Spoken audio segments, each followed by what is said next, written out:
안녕하세요. 김태훈 목사입니다. 빵집 목사의 뚜벅뚜벅 메시지, 오늘은 마태복음 묵상 6번째 시간입니다. 예수님이 왜 세례를 받으셔야 했는가? 예수님이 왜 세례를 받으셔야 했는가? 마태복음 3장 13절에서 17절의 말씀을 가지고 여러분과 함께 나누겠습니다. 박물관에서 있었던 일이에요.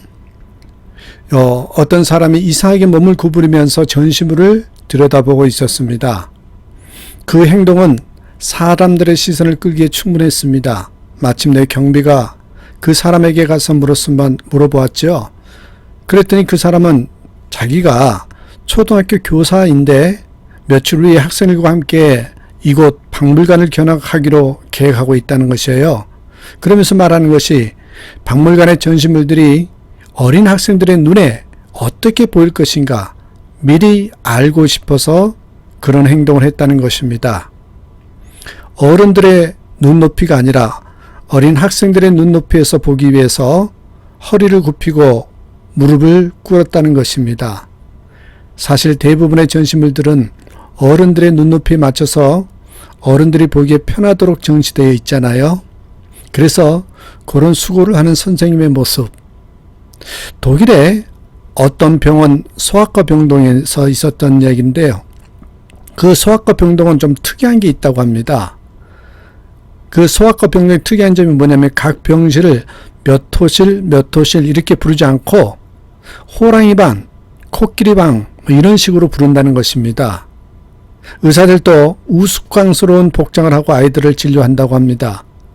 그 병동에 입원한 아이들은 병원을 더 이상 무서운 것으로 생각하지 않는다고 합니다. 그렇습니다. 아이들과 어울리기 위해서는 동심의 세계로 들어가야 합니다. 먼저 마음이 아이들과 같은 마음이 되어야 합니다. 입는 옷이나 사용하는 말도 아이들과 같아질 수 있으면 좋을 것 같습니다. 그래도 내가 어른인데 이런 마음을 고집하는 한 아이들과는 어울릴 수가 없겠지요. 솔직히 말해서 어른들 수준으로 아이들을 끌어올릴 수는 없지 않습니까? 오히려 아이들의 수준과 그들의 방법에 우리가 맞춰줄 수 있어야 합니다. 오늘 본문은 예수님이 세례 요한에게 세례를 받으시는 장면이 나옵니다. 이 장면을 보면서 많은 사람들이 질문을 던져요. 예수님이 왜 세례를 받으셔야 했는가? 아마 세례 요한도 같은 질문을 던졌을 것입니다. 우리가 믿는 예수님은 하나님의 아들이십니다. 삼위일체 하나님을 믿는 우리는 말씀이 육신이 되어 우리 가운데 거하시는 예수님이 곧 하나님이시라고 믿습니다. 이 말은 예수님은 세례를 베푸시는 주체이지 세례를 받는 대상이 될 수 없다는 말입니다. 때문에 세례 요한도 물었던 것이죠. 이 마태복음 3장 14절에 보면 내가 당신에게서 세례를 받아야 할 터인데 당신이 내게로 오시나이까? 그렇습니다. 예수님은 세례를 받아야 하는 사람들과는 다른 분이십니다. 비록 우리와 같은 육신을 입고 이 땅에 오셨지만 죄를 범한 우리를 구원하시기 위해서 이 땅에 오신 그리스도라는 말입니다. 예수님은 모든 사람이 손꼽아 기다리던 바로 그 메시아입니다. 그런데 그 예수 그리스도가 사람에게 세례를 받으신 것이 이상하지 않습니까? 거기에는 무엇인가 중요한 뜻이 담겨져 있을 것 같습니다. 과연 무엇 때문에 그렇게 하셨을까요? 예수님은 그 뜻을 친히 또한 말씀을 통해서 가르쳐 주셔요. 15절에 이제 허락하라. 이와 같이 하여 모든 의를 이루는 것이 합당하니라. 모든 의를 이루기 위해서는 예수님이 세례 받으셔야 마땅하다는 것입니다. 그렇다면 여기에 모든 의를 이룬다는 것은 무슨 뜻입니까? 그것은 바로 낮아짐이라고 할 수 있습니다. 우리는 예수님이 세례 받으신 사건을 통해서 진정한 의미의 이 낮아짐의 의미를 다시 한번 발견할 수 있게 됩니다. 낮아짐. 그 예수님은 구원의 역사를 이루시기 위해서 죄가 전혀 없으심에도 불구하고 친히 죄인으로 취급받으셨습니다. 온갖 수치와 모욕과 고난을 다 당하시고 마침내 십자가에 달려 돌아가시지 않았습니까? 그 십자가는 이 세상에서 더 이상 낮아질 수 없는 가장 낮은 자리일 것입니다. 오죽하면 예수님도 그 십자가의 잠만큼은 피하고 싶다고 하셨겠습니까?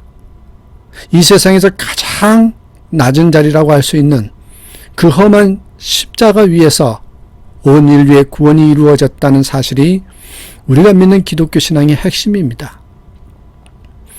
예수님이 세례요한에게 세례를 받으신 사건은 바로 십자가 죽음을 향한 결정적인 낮아짐을 가리키는 상징이라고 말할 수 있습니다. 그렇게 정리할 수 있습니다.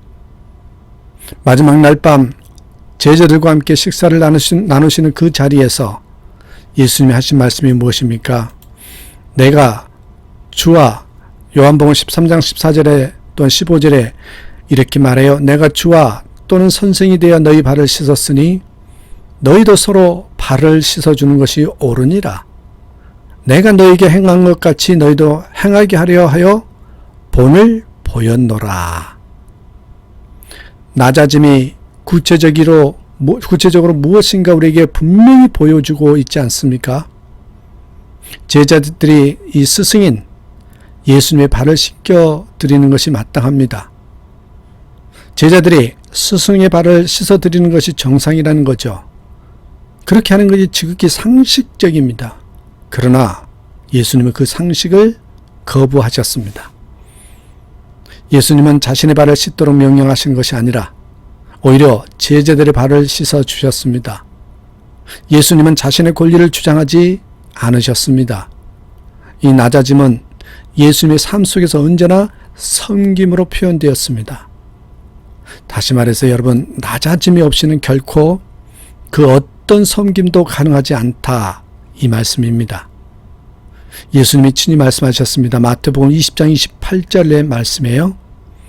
인자가 온 것은 섬김을 받으라 함이 아니라 도리어 섬기려 하고 자기 목숨을 많은 사람의 대속물로 주려 함이라.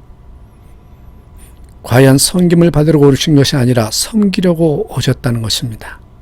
진정한 의미의 섬김은 무엇이며 그 섬김이 과연 어떻게 가능한가 하는 것을 자신의 삶으로 친히 가르쳐 주셨습니다. 낮아짐과 섬김은 우리 그리스도인에게 있어서 매우 중요한 의미를 갖고 있습니다. 이 낮아짐과 섬김은 우리 주님의 마음이라고 해도 좋을 것입니다.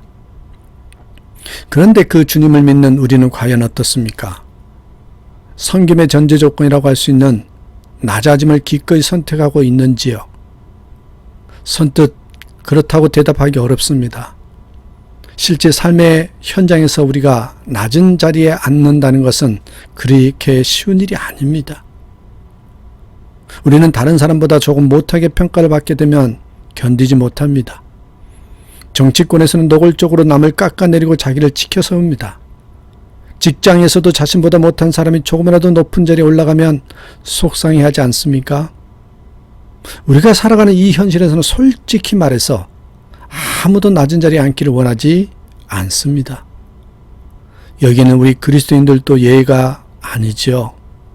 그러나 분명한 것은 주님은 우리에게 낮아짐과 섬김을 절대적으로 요구하고 있다라는 사실입니다. 마태복음 18장 3절 4절에 뭐라고 말씀으로 기록하고 있는지요? 진실로 너희에게 이르노니 너희가 돌이켜 어린아이들과 같이 되지 아니하면 결단코 천국에 들어가지 못하리라. 그러므로 누구든지 이 어린아이와 같이 자기를 낮추는 사람이 천국에서 큰 자니라. 천국에 들어갈 수 있는 조건이 바로 어린아이와 같이 자기를 낮추는 것이라고 하십니다. 그렇게 자기를 낮추지 않을 것 같으면 천국에 들어갈 수조차 없다는 사실 잊지 말고 분명히 기억해야 합니다. 낮아짐과 섬김이 결코 굴욕적인 패배가 아니라는 사실을 하늘아버지께서 친히 선포해 주셨습니다. 자, 보세요. 17절에 뭐라고 기록되어 있습니까? 17절에 이는 내 사랑하는 아들이요 내 기뻐하는 자라. 다만 세례를 받으신 예수님에게만 해당되는 말씀이 아닙니다. 주님의 낮아짐과 섬김의 도리를 따르는 모든 그리스도인들을 향한 하늘아버지의 복된 말씀이 아닐 수 없습니다. 다시 한번 강조하지만 예수님의 세례받으시는 사건을 통해서 이 땅의 모든 그리스도인들은 어디까지나 낮아져야 하며 또한 어떤 모습으로 낮아져야 하는가 분명히 깨달아 알아야 할 것이며 또한 그렇게 실행할 수 있어야 합니다. 베들레헴에 가면 예수님 탄생교회가 있습니다. 근데 그 교회로 들어가는 입구는 아주 작은 문으로 되어 있다죠. 저도 가본 경험이 있습니다만 물론 처음부터 그렇게 작았던 것은 아니라고 합니다. 처음에는 크게 만들었지만 17세기 이후 그렇게 작게 만들어졌답니다. 그 이유는 회교도들이 말을 타고 교회에 들어오는 것을 막기 위해서 그렇게 고쳤다고 합니다. 문 높이가 어른 가슴 정도에 해당된다고 하니 고개를 숙이지 않고서는 들어갈 수가 없습니다. 그 교회에 들어가려고 하는 사람은 그 누구라도 고개를 숙여야 안으로 들어갈 수 있습니다. 회교도들이 말을 타고 들어오는 것을 막기 위해서 그렇게 문을 작게 만들었다지만 그보다 더 깊은 뜻이 있습니다. 누구든지 자신을 낮추지 않고서는 들어갈 수 없다. 이 뜻이 담겨져 있는 거죠. 사랑하는 여러분, 주님은 우리를 위해서 철저히 자신을 낮추셨습니다. 마침내 그 험한 십자가에 달려 물과 피를 다 쏟으시기까지 자신을 낮추셨습니다. 그 주님을 믿음으로 말미암아 우리는 구원을 받게 되었지요. 그렇다면 우리는 어떻게 해야 됩니까? 모든 것이 분명해지지 않았습니까? 주님이 친히 말씀하지 않았습니까? 인자가 온 것은 섬김을 받으려 함이 아니라 도리어 섬기려 하고 자기 목숨을 많은 사람의 대속물로 주려 함이니라고. 그렇습니다. 주님처럼 우리도 자신을 낮출 수 있어야 합니다. 자신을 낮추지 않고서는 결코 섬길 수 없기 때문에 하는 말입니다. 비록 세상 사람들이 이해하지 못하고 오히려 손가락질하며 욕할 수 있습니다. 그럴지라도 앞서가신 주님의 발자취를 따라 자기를 부인하고 자기 십자가를 지고 끝까지 걸어가는 자들이 그리스도인 아닙니까? 그래서 장차 그 주님 보좌 앞에 섰을 때 착하고 충성된 종이라고 또한 그 칭찬뿐만 아니라 요 생명의 멸류관, 영광의 멸류관을 받는 우리가 되어야 되지 않느냐는 것입니다. 사랑하는 여러분, 예수님께서 왜 받지 않아도 될 세례를 세례 요한에게 받으셨다고 했습니까? 낮아짐입니다. 이 낮아짐이 없이는 섬길 수 없기 때문에 인자가 온 것은 섬김을 받으라는 것이 아니라 도리어 섬기려고 하는 그 자세들을 우리에게 친히 보여주시기 위해서 그렇습니다. 우리도 높아지기보다는 낮아짐으로 섬김의 그 사명을 감당하는 저와 여러분의 삶이 되기를 간절히 축원합니다. 오늘도 주님 안에서 고백하시길 바랍니다. 나는 하나님의 아들이요 딸이기에 그래서 행복할 수밖에 없다. 기뻐할 수밖에 없다. 이렇게 고백하는 저와 여러분 되시길 주님의 이름으로 간곡히 부탁드립니다. 감사합니다.